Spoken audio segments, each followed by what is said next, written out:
आपके लाइक करने से यह वीडियो कुछ ज़रूरतमंद लोगों के पास पहुंच जाती है। ओम शांति। आजकल दुनिया के हर कोने से एक ही चीख सुनाई दे रही है, आग आग। कहीं जंगल जल रहे हैं तो कहीं घर खाक हो रहे हैं, कोई प्लेन गिर रहा है तो कहीं मासूम जिंदगियां धुएं में खो रही हैं। हम कहते हैं यह दुर्घटना है, लेकिन क्या यह सिर्फ दुर्घटना है या फिर यह अग्नि का क्रोध है?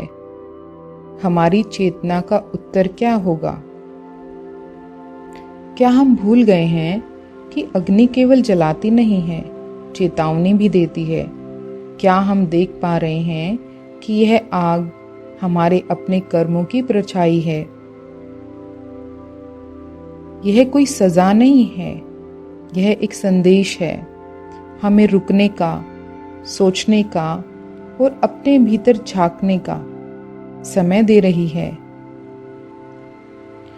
ये सिर्फ हादसे नहीं है, ये कुछ चेतावनियां हैं जो हमें बता रही हैं कि हमारे भीतर की ऊर्जा संतुलित नहीं रही है, वो असंतुलित हो चुकी है। हमारे ही कर्म रिस्पॉन्सिबल हैं इन तत्वों को दूषित करने के लिए, इन तत्वों को अशांत करने के लिए। नहीं तो कोई भी तत्व हमारे बुरे के लिए नहीं होता है। वो परमात्मा ने हमारे जीवन को ऊंचा उठाने के लिए और जीवन देने के लिए बनाया है।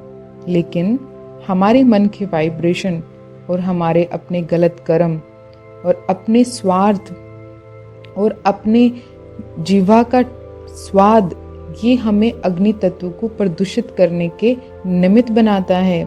एक समय था जब ऋषि मुनि अग्नि तत्व को पवित्र करते थे, उसके अंदर बहुत ही पवित्र सामग्रियां डालते थे, हवन करते थे, यज्ञ करते थे।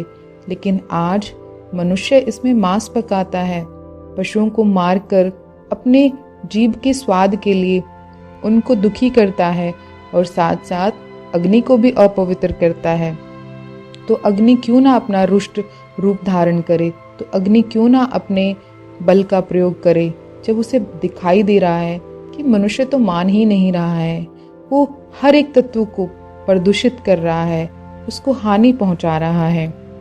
अग्नि केवल एक भौतिक तत्व नहीं है, यह चेतना है। वह चेतना जो भोजन पकाती है, यह चेतना जो शरीर के जठराग्नि को प्रज्वलित करती है, और वह शक्ति जो आत्मा को शुद्ध बनाती है। सूर्य अग्नि है, बिजली में भी अग्नि है, दीपक में भी अग्नि है, और यहाँ तक कि हमारी आंखों की रोशनी में भी अग्नि का अंश है।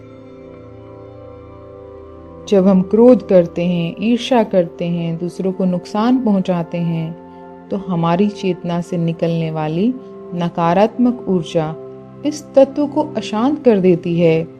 हमारे विचार ही वातावरण बनाते हैं। यदि लाखों लोग नकारात्मक, लालच और अधर्म के साथ जी रहे हैं, तो अग्नि तत्व प्रतिक्रिया तो करेगा ना। इसीलिए हम सभी जिम्मेवार हैं। हम सबके कर्म, विचार और वाइब्रेशन अग्नि को या तो शुद्ध बनाएंगे या फिर उसे उग्र बनाएंगे। लेकिन यही अग्नि जब संतुलित होती है तो वह जीवन दायिनी बन जाती है। वह अग्नि जो सूर्य बनकर बर्फ को पिघलाती है, और वही बर्फ फिर पानी बनकर नदियों के द्वारा हमारे खेतों में आता है और हमारी प्यास बुझाता है। यानी अग्नि ही जल बनती है, वह नाश नहीं, जीवन देती है। हमें चाहिए कि हम इस तत्व से डरे नहीं, बल्कि प्रेम करें, उसे समझें और कृतज्ञता के साथ साधना करें। जब भी मेडिटेशन करें, इस अग्नि तत्व को साकाश जरूर दें। जब हम ऐसा करेंगे तो कोई भी ऐसी विचलित परिस्थिति में अग्नि तत्व हमको डराएगा नहीं, कि हमारा सहयोगी बन जाएगा। ऐसा मैं नहीं, ऐसा परमात्मा कहते हैं। वो कहते हैं प्रकृति रचना है और तुम रचयिता हो। तो अब कल्पना करें कि आप एक छोटी सी दिव्य अग्नि हैं। आप भी एक शांत स्वरूप आत्मा हैं, पवित्र आत्मा हैं, और यह अग्नि भी एक पवित्र तत्व है। अग्नि का स्थान हमारे जीवन में बहुत बड़ा है। यदि हम उसे प्रेम से देखें तो वह हमारी सहयोगी बन जाएगी। इसलिए आइए इस अग्नि तत्व को धन्यवाद करें, प्रेम दें और सकारात्मक ऊर्जा के साथ जीना शुरू करें। जब अग्नि चेतना बन जाए तो प्रकाश ही प्रकाश फैलेगा।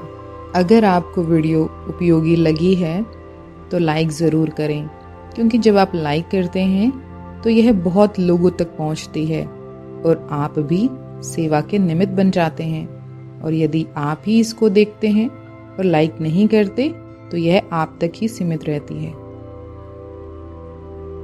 ओम शांति। Thank you so much.